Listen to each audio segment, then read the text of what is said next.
바벨론 포로 상태에서 회개하면서 돌아온 하나님의 백성에게 주신 말씀을 하나씩 살펴보고 있습니다. 오늘은 넷째 환상입니다. 하늘의 그 법정에서 일어나는 장면인데요. 먼저 1절을 제가 번역을 조금만 고쳐서 읽겠습니다. 1절. 대제사장 여호수아는 여호와의 천사 앞에 섰고 사탄은 그를 대적하려고 그의 오른쪽에 서 있는 것을 여호와께서 내게 보이시니라.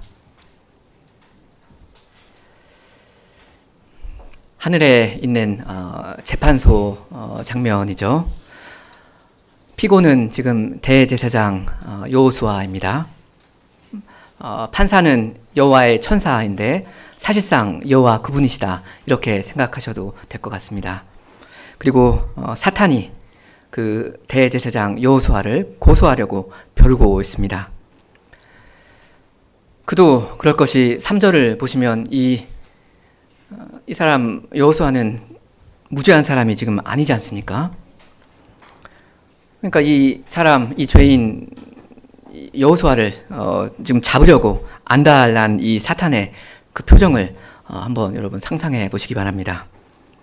너 이제 딱 걸렸다 하면서 아주 이제 노려보고 있을 겁니다. 얼마나 끔찍합니까? 여기 1절에 대적한다는 말은 고소한다, 고발한다, 뭐 이런 뜻인데요. 네, 사탄이 뭐라고 고소합니까? 제가 아까 1절 번역을 조금 고쳐서 읽었는데, 사탄은 그를 고소하려고 그의 오른쪽에 서 있다, 이렇게 이해하시는 게 좀 더 좋겠습니다. 그러니까 고소하려고 이 사탄이 자리를 딱 자세를 딱 잡았는데 발언권을 판사께서 주신다는 말이 없습니다. 바로 그냥 2절로 넘어가서 여호와께서 말씀하시거든요. 뭐라고 하시는지 우리 함께 한 목소리로 2절을 읽으면 좋겠습니다. 2절. 여호와께서 사탄에게 이르시되 사탄아, 여호와께서 너를 책망하노라. 예루살렘을 택한 여호와께서 너를 책망하노라. 이는 불에서 꺼낸 그슬린 나무가 아니냐 하실 때, 나 여호와가 너를 책망한다, 이렇게 2번 말씀하시죠. 지금 이 사탄은 아마 할 말이 굉장히 많을 겁니다. 리스트를 쫙 그냥 작성해서 왔을 겁니다. 왜냐하면 이 여호수아는 죄인이거든요. 더러운 옷을 입고 있지 않습니까? 그리고 이 사람 개인의 문제는 아니지 않습니까? 이 대제사장이 대표하는 그 백성, 죄가 없습니까? 죄가 쌓여 있습니다. 그러니까 고소할 거리는 많이 있습니다. 근데 주님은 사탄한테 말할 틈을 안 주십니다. 그냥 바로 사탄을 꾸짖으십니다. 나 여호와는 이미 예루살렘을 택했는데 네가 뭔데 감히 내 대제사장을 고발하려고 드느냐 하십니다. 예루살렘을 선택하셨다, 이 말은 거기에 자기의 이름을 두실 거다, 자기의 집 성전을 세우실 거다, 이런 뜻이죠. 거기에 이제 택하신 그 백성 가운데 같이 사시겠다, 거하시겠다, 이 말입니다. 누가 능히 하나님의 택하신 자들을 송사하겠습니까? 의롭다 하신 분은 하나님이신데 누가 정죄하겠습니까? 정죄 못합니다. 주께서 사탄의 입을 막으십니다. 하나님의 백성을 감히 정죄하려는 이 사탄을 오히려 정죄하십니다. 이 법정 가운데 계신 재판장 하나님은, 그러니까 말하자면 중립적인 분은 아니십니다. 딱 중간에 서가지고 이 사람 말이 맞나, 저쪽 말이 맞나, 이런 분은 아니십니다. 하나님은 이미 예루살렘을 택하셨습니다. 이미 자기의 백성 그 편에 딱 서 계십니다. 왜 이렇게 지금 이 사탄을 강하게 책망하십니까? 2절 끝에 보면 이는 불에서 꺼낸 그슬린 나무가 아니냐 하시죠. 여기서 불이라는 건 이스라엘이 그 바벨론에 끌려가게 하신 그 징계를 이야기하는 겁니다. 이스라엘 백성이 큰 죄를 범해서 그 바벨론에서 큰 벌을 불같은 징계를 받았지 않습니까? 그래서 이 백성을 주께서 그냥 두셨다면 다 그냥 타서 없어져 버렸을 겁니다. 그냥 소멸되고 말았을 겁니다. 근데 이 사람들 주께서 구원하신 겁니다. 바벨론 땅에서 돌이켜서 그 택하신 곳 예루살렘 거기에 이르게 하셨습니다. 그래서 여기에서 이 회개한 사람들, 이 소수의 사람들을 가지고 새로운 일을 시작하려고 하시는 겁니다. 그러니까 주님께서 이 남은 자들을 그 불같은 그 징계 가운데서 이렇게 구원해 내신 건, 보존해 주신 건 다 의도가 있어서 그러신 겁니다. 이 귀한 백성을 대표하는 이 대제사장, 이 사람은 그러니까 구원과 용서의 대상입니다. 근데 어찌 감히 사탄이 고소한다 말입니까? 그걸 주님이 용납 안 하십니다. 3절에 보시면 여호수아가 더러운 옷을 입고 천사 앞에 서 있는지라 하죠. 사실 대제사장이 더러운 옷을 입고 있다는 거, 이게 문제인 것은 맞습니다. 왜냐하면 대제사장한테 옷이라는 건, 그 의복이라는 게 사실 굉장히 결정적으로 중요하거든요. 대제사장의 그 옷이라는 건 그 사람의 그 제사장 직분과 직결되는 겁니다. 우리 출애굽기 28장을 잠깐만 좀 보겠습니다. 출애굽기 28장 이하에서 몇 부분을 읽겠습니다. 대제사장의 그 직분과 그 사람의 그 옷, 이게 어떻게 직결되어 있는가, 이 옷이 왜 그렇게 중요한가, 그걸 좀 보자 하는 겁니다. 제가 28장 2절을 조금 읽습니다. 2절에 내 형 아론을 위하여, 그러니까 대제사장이죠, 거룩한 옷을 지어 영화롭고 아름답게 하라 하시고요. 그 다음에 3절 중간에 보시면 아론의, 그러니까 그 대제사장 아론이죠, 아론의 옷을 지어 그를 어떻게 합니까? 거룩하게 하여 나에게 제사장 직분을 행하게 하라 하십니다. 여기 보시면 대제사장 아론의 옷은 그를 거룩하게 구별하고요. 그렇죠? 그다음 보면 하나님 앞에서 제사장 직분을 수행할 수 있도록 해줍니다. 그렇죠? 이 거룩하게 한다, 옷을 지어서 거룩하게 한다, 그리고 제사장 직분을 행한다, 이게 딱 붙어 있지 않습니까? 그러니까 이 대제사장의 옷이라는 거 그냥 멋부리라고 그냥 입혀놓은 게 아니고요. 이 사람은 거룩한 옷을 제대로 갖추어 입고 있어야만, 그래야만 이 거룩하신 분 앞에서 제사장의 일을 할 수가 있는 겁니다. 근데 우리 스가랴 그 3장으로 돌아가면 여기 3절에 3장 3절에 보면 이 대제사장 여호수아는 지금 더러운 옷을 입고 있죠. 그럼 이게 왜 문제가 됩니까? 왜 문제가 되냐면 이 사람은 이제 하나님 앞에서 제사장 직분을 수행하지 못하게 되었다 이겁니다. 이 대제사장 제도가 이 사람이 무용지물이 된 겁니다. 있어도 별로 의미가 없게 되었습니다. 이 사람 지금 하나님 앞에 못 나갑니다. 그러니까 사탄이 뭐라고 고소하고 싶은지 대강 상상이 되시죠? 아니, 하나님, 이 대제사장, 이게 무슨 대제사장입니까?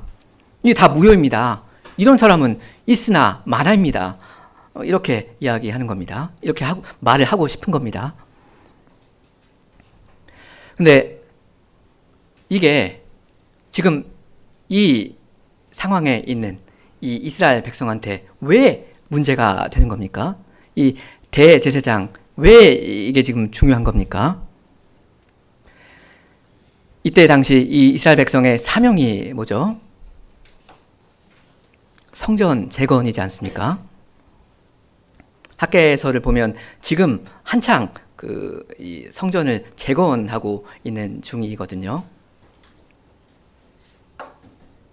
근데 암만 성전을 잘 지어놓으면 뭐합니까? 그 대제사장이 부정하다면, 대제사장이 자기 직분을 수행하지 못한다면 이게 다 의미가 없는 일이 되지 않습니까? 그러니까 정리하자면 이 옷에 하자가 있으면 이 대제사장 본인에게 하자가 생기는 거고요. 그렇게 되면 성전에 하자가 생기는 겁니다. 이 대제사장 그 사람이 무용지물이 되어버리면 이 성전 그것이 무용지물이 되는 겁니다. 이 사람들 지금 예전에 몇 년 전에 그 땀 뻘뻘 흘리면서 바벨론에서 이쪽 예루살렘으로 돌아왔고요. 그리고 학개서를 보면 아주 어려운 그 현실에 부딪혀서 그 성전 짓는 일, 그 일을 이제 손 놓고 있지 않습니까? 근데 이제 그 학개 선지자의 그 말씀을 듣고 마음에 뉘우치고 회개하면서 다시 성전을 지으려고 이제 땀을 이제 뻘뻘 흘리고 있단 말입니다. 그래서 이 성전이 올라가고 있는데, 근데 알고 보니까 그 중요한 대제사장이 하나님 앞에 설 자격이 없다? 그럼 그 모든 수고가 전부 다 허사로 돌아가는 것 아닙니까? 그러니까 이 대제사장이라는 게 얼마나 중요한 직분입니까? 말하자면 이 이스라엘 백성 전체가 서고 넘어지는 그 일이 이 대제사장 중보자 이 사람 한 명한테 달려있다 이겁니다. 그러니까 사탄이 지금 이 사람 여호수아를 고소하려고 하는 건 이 한 개인의 문제가 결코 아니죠. 이 사람 한 명을 사탄이 부정해버리면 이스라엘 백성 전부를 부정해버리는 겁니다. 사탄은 이 직분자 한 사람을 부정해버림으로써 그 이스라엘 백성의 그 보존과 그 회개와 그 귀한 그 자체를 부정하려는 겁니다. 이 사람들 당대 사명, 성전을 재건하는 그 일, 이 사람들 존재의 의미, 이걸 다 한 방에 부정해 버리려는 겁니다. 그래, 너희들 그렇게 열심히 한번 일 좀 해봐라. 근데 말이야, 어차피 사실은 그래봤자 그거 다 의미 없다, 헛고생이다, 이렇게 이야기하고 싶은 겁니다. 어차피 해봤자 의미 없는 그 일 못하러 이렇게 그 고생하냐, 그냥 이쯤에서 관둬라, 흩어져라, 이렇게 지금 사탄은 이야기하고 싶은 겁니다.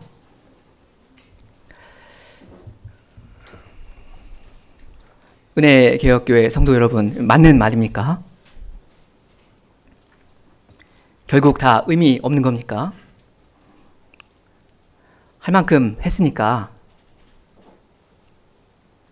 그냥 이쯤에서 흩어지면 되는 겁니까?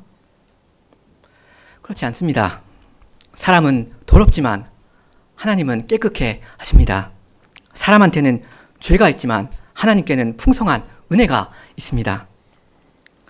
사람한테는 아무런 대책이 없지만 하나님께는 계획이 있습니다. 우리 같이 하나님의 말씀 4절을 읽겠습니다. 4절.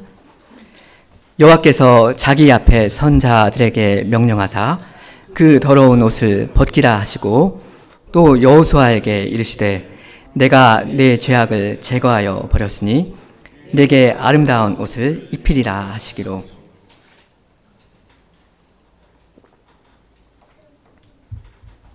여기 보시면 더러운 옷을 벗긴다는 말이 그 바로 다음에 내 죄악을 제거한다는 말이랑 이렇게 병렬되어서 나오죠. 그러니까 더러운 옷은 사실 다른 게 아니라 죄입니다. 이스라엘 백성 전체의 죄라고도 할 수 있고요. 이 백성 전체를 대표하는 그 대제사장 본인의 죄라고 할 수도 있겠습니다. 근데 이 죄를 누가 제거해 줍니까? 여호수아의 이 더러운 옷을 제거해 주는 자들은 여호와 앞에 선 그 자들이죠. 천사들입니다. 주님께서 그렇게 시키셔서 그렇게 하는 겁니다. 죄인은 자기의 죄 문제 해결 못합니다. 오직 주께서 죄를 처리해 주십니다. 이스라엘은 사실 더러운 죄인인데 아무 할 말이 없는 사람인데 왜 이렇게 주께서 해주시죠? 예루살렘을 택하셨기 때문입니다. 하나님께서 자기 백성을 택하셨고 택하신 그 백성을 버리시는 일이 없습니다.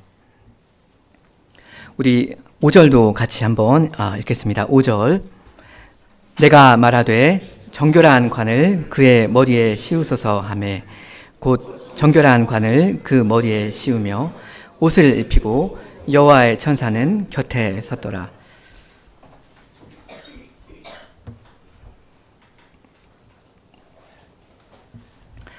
대제사장을 회복하시는 모습이죠. 먼저 정결한 관을 그 머리에 씌워 주십니다. 그 대제사장의 관 거기에는 그 정금으로 된 패가 있었는데 거기에 뭐라고 써져 있는지 여러분 잘 아시죠? 뭐라고 되어 있습니까? 여호와께 성결입니다. 그 출애굽기 28장 38절에 보면 이렇게 주께서 말씀하십니다. 이 패를 그 여호와께 성결이라고 적혀 있는 그 패요. 이 패를 아론의 이마에 두어 그가 이스라엘 자손이 거룩하게 드리는 성물과 관련된 죄책을 담당하게 하라. 그 패가 아론의 이마에 늘 있으므로 그 성물을 여호와께서 받으시게 되리라 하셨습니다. 그러니까 이렇게 주께서 이 대제사장 여호수아를 거룩하게 하시는 겁니다.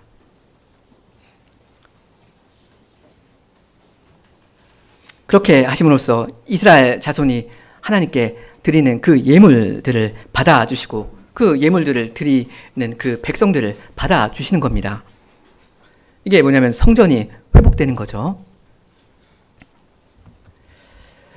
지금 이렇게 대제사장한테 정결한 관을 씌워주시고 또 아름다운 옷을 예복을 입혀주시는 거 다 여호와께서 해주시는 일입니다.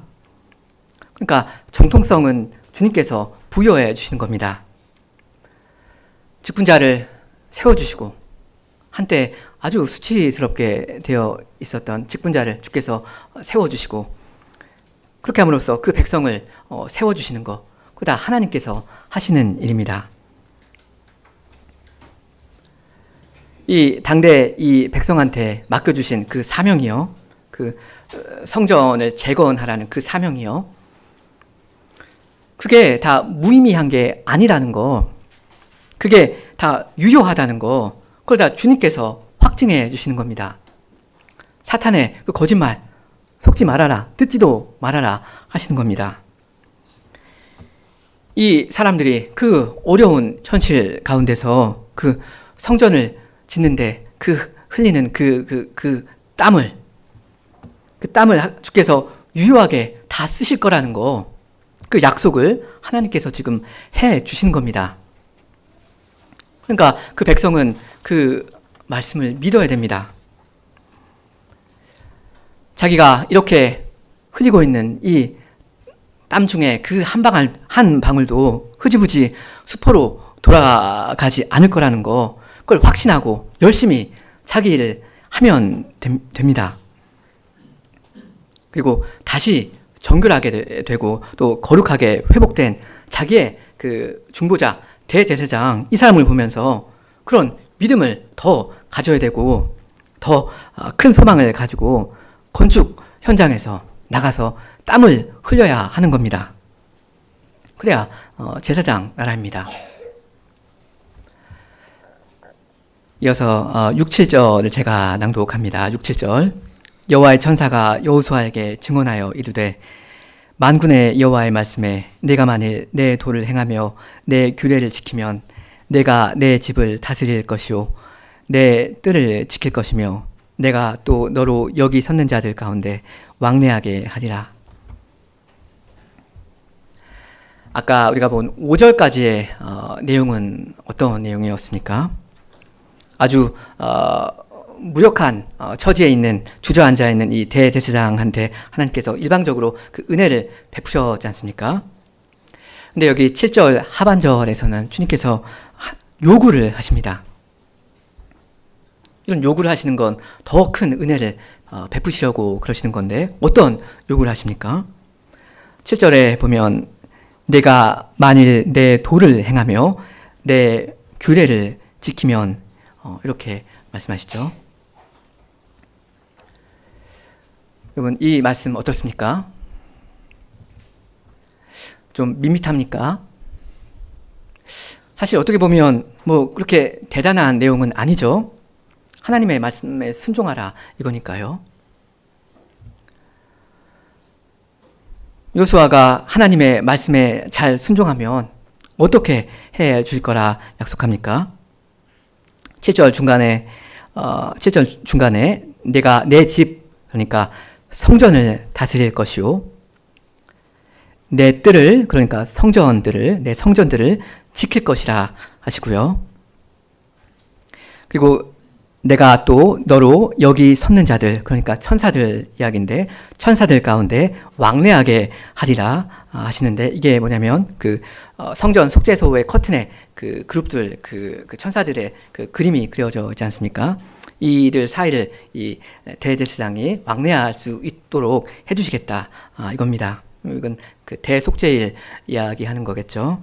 그렇게 해서 백성의 죄를 속죄할 수 있도록 해주시겠다 이겁니다. 결국엔 이 세 가지가 다 성전에 대한 약속이죠.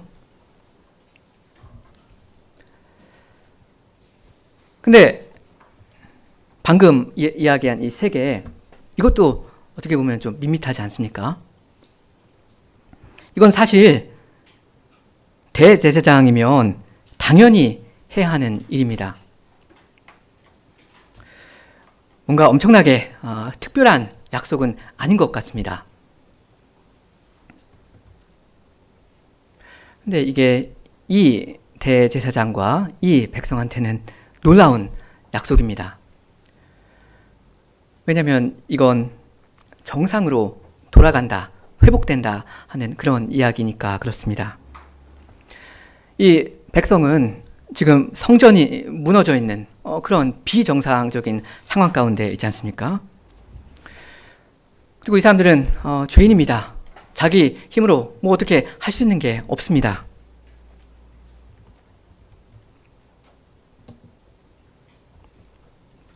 사탄이 여기서 하고 싶은 말은 순종해봐. 성전 그거 땀 뻘뻘 흘리면서 한번 지어봐. 아무 의미 없어. 이게 사탄의 거짓말입니다.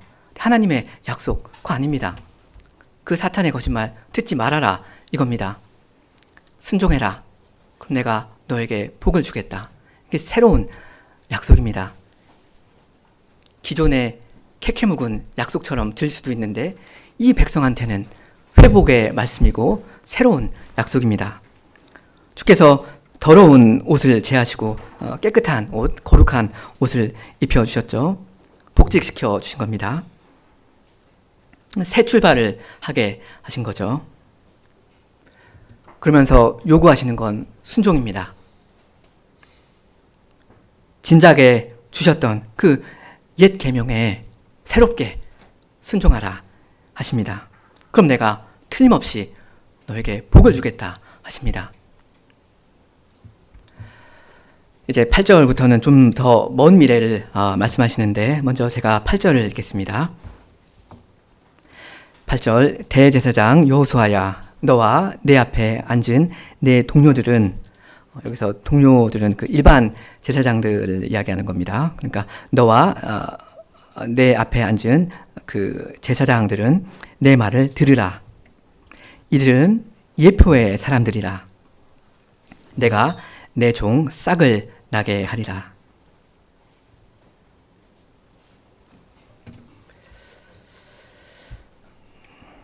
이제 얼마 있으면 완공될 성전에서 이 제사장 대제사장 여호수아 그리고 일반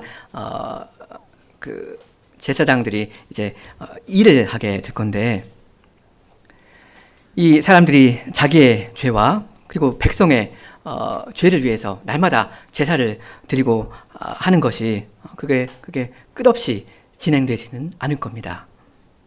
왜냐하면 여기 이들은 예표의 사람들이다 하시지 않습니까? 이 사람들은, 그러니까 이 제사장들은 미래에 있을 누군가를 가리키는 그런 사람들입니다. 그게 누굽니까? 여기 8절 끝에 나오죠. 여호와께서 보내실 내 종 싹입니다. 새싹이라고 할 수도 있고요. 여호와의 종인데 이 사람을 싹이라고 부르시죠. 그럼 이 사람이 누구인지 먼저 우리 9절을 같이 읽겠습니다. 9절. 만군의 여호와가 말하노라. 내가 너 여호수아 앞에 세운 돌을 보라. 한 돌에 7 눈이 있느니라. 내가 거기에 새길 것을 새기며 이 땅의 죄악을 하루에 제거하리라.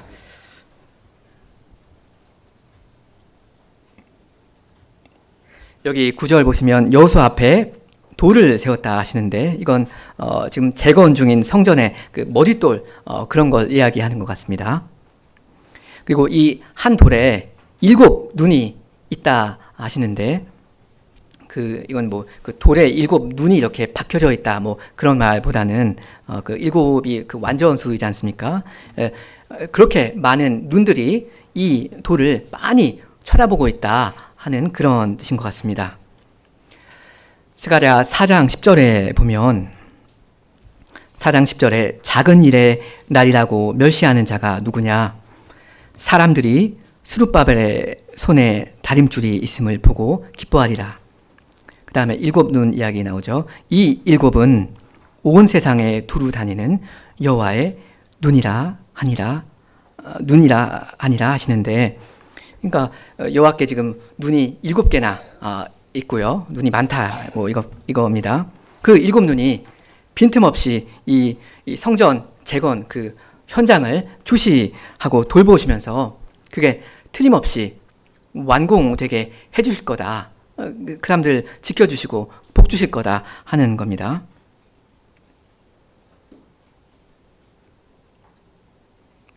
그러니까 이 사람들이 이렇게 성전 재건에 임하는데 그게 의미가 없다, 완공되어봤자 의미 없다 하는 이것도 거짓말이겠고, 완공 못된다 하는 이 말도 거짓말이겠습니다. 주님께서 이 사람들을 도우실 거고 틀림없이 완공되게 해 줄 겁니다. 그리고 그게 다가 아니라 여기 보면 이 땅의 죄악이 하루 만에 제거되는 날이 오게 해 주실 거다, 이렇게 약속하십니다. 그렇게 될 때 다음 10절 말씀처럼 만군의 여호와가 말하노라. 그날에 너희가 각각 포도나무와 무화과 나무 아래로 서로 초대하리라. 이렇게 될 겁니다. 이건 아주 풍요롭고 행복하고 평안한 날이 오게 될 거다, 그 말씀입니다. 그럼 그 날, 여기서 한 날 하는데 그 날이 어느 날입니까? 대속죄일입니까? 그건 아니죠. 대속죄일은 해마다 돌아오는 날입니다. 해마다 있는 이 대속죄일은 죄를 리마인드 시켜주는 그런 일이었지 않습니까? 그런 날이었습니다. 이 대속죄일이 가리키는 한 날이 있었죠. 여기서 말하는 그 한 날은 우리의 대제사장 예수님께서 단번에 하늘 성소에 들어가셔서 자기 피를 뿌리신 그 날입니다. 바로 이 예수님이 아까 8절 끝에서 말씀하신 하나님의 종, 여호와의 종, 싹입니다. 여기 8절 끝에 싹 혹은 순이라는 거, 이건 선지서에서 종종 예언하는 다윗의 후손 왕입니다. 그러니까 이 싹이라고 하면 왕을 생각하시면 됩니다. 다윗의 후손이니까요. 싹이라는 건 왕입니다. 이게 구약의 그 모든 대제사장들이 예표한 분이 바로 이 왕 그리스도입니다. 어떻게 근데 이 대제사장이 이 왕을 예표했습니까? 대제사장이 대제사장을 예표한다. 이러면 뭐 그것이 사실이고 말이 될 것 같은데 여기서는 그게 아니라 이 제사장들이 왕을 예표한다 하지 않습니까? 어떻게 제사장이 왕을 예표합니까? 안 맞지 않습니까? 대제사장 여호수아는 정결한 관을 썼는데 우리의 이 왕께서는 그 가시 면류관을 눌러 쓰셨고요. 대제사장 여호수아에게는 이 아름다운 옷이 입혀졌지만 이 왕의 옷은 로마 군병들이 벗겨버리고 제비 뽑아서 나누어 가졌고요. 죄인 여호수아는 무죄 판결을 받고 그 모든 죄가 제하여졌지만 그 의로우신 왕, 우리의 왕 그리스도는 유죄 판결을 받고 죄인들을 대신해서 죄가 되셨습니다. 이렇게 하심으로 이 왕께서 이 땅의 죄악을 하루에 제거하셨습니다. 이렇게 해서 우리의 주님이 왕이시자 대제사장이십니다. 이분이 우리의 대제사장이십니다. 자기의 전부를 이렇게 제물로 바치신 이 대제사장 회복 안 되었습니까?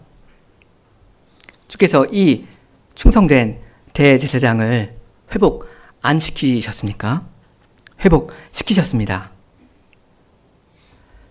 기존의 위치로 회복시키는 정도는 아니었죠. 지극히 높은 이름을 주셨습니다. 주님께서 약속하신 그날은 그러니까 이미 온 겁니다. 하나님의 약속은 이루어졌고 그 아드님은 이제 지극히 높은 곳에 앉아 계십니다. 서 계시지 않고 왕으로 앉아 계십니다. 우리의 든든한 대제사장 그리스도이십니다. 높이 되신 우리의 왕입니다. 그러니까 성도 여러분, 이 과거 스가랴 시대에 이 이스라엘 백성이 그 연약한 대제사장 여호수아 그 사람의 회복을 보고 그렇게 기뻐했다면 여러분은 얼마나 더 기뻐해야 합니까? 우리 대제사장 그 여호수아의 직무로서 우리가 주께 받음직하게 되었다. 그리고 우리의 모든 죄가 사함받게 되었다. 이걸 그때 그 백성이 믿을 수 있었다면 여러분은 얼마나 더 자기의 그 죄사함을 확신해야 합니까? 여호수아 우리의 대제사장이 복권되었으니까 우리의 이 성전 재건하는 이 노력은 결코 헛되지 않겠구나 하는 이러한 확신을 가지고 이 사람들이 일할 수 있었다면 여러분은 얼마나 더 견고한 확신을 가지고 거룩한 교회를 이루어 가셔야 하겠습니까?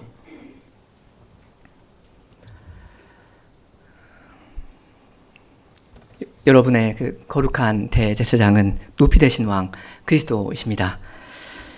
그리고 여러분은 택하신 족속이고 왕같은 제사장들이고 거룩한 나라이고 그의 소유된 백성이십니다.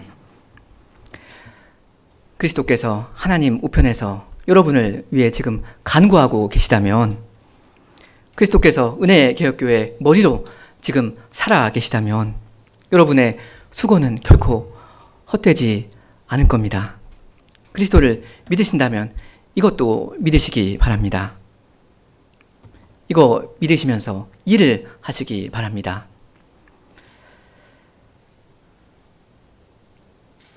우리의 대제사장께서 자기의 생명을 다 바치신 것처럼 여러분의 생명을 다 바치셔야 됩니다.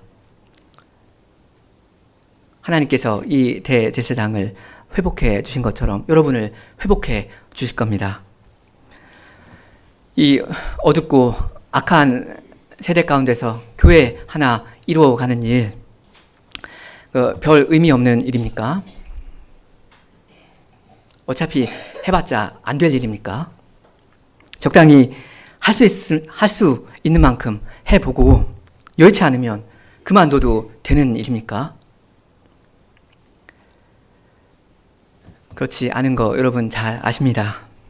그리스도의 교회, 성신의 전을 지어가는 이 일은 여러분 일생에 가장 가치 있는 일입니다. 여러분 당대 주께서 여러분에게 주시는 사명입니다. 주님의 명령입니다. 그러니까 여러분 다 성신을 의지해서 그 사명을 더 힘있게 수행해 가시기 바랍니다. 우리 함께 기도하시겠습니다.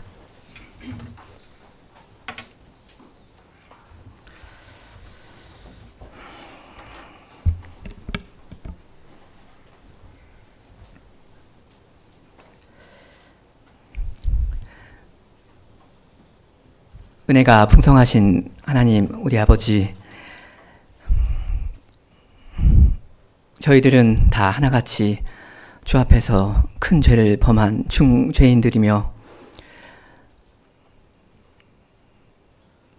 그러므로 저희가 함께 모여 무엇을 하려고 한들 아무것도 기대할 수 없는, 어떠한 선한 것도 기대할 수 없는 그러한 자들이옵니다. 이러한 저희를 주께서 긍휼히 여겨주시고 사죄의 은혜를 베풀어 주시며 하나님의 든든한 약속을 주시며 다시 일하라 명하시오니 하나님의 그 은혜에 감사를 드리옵니다.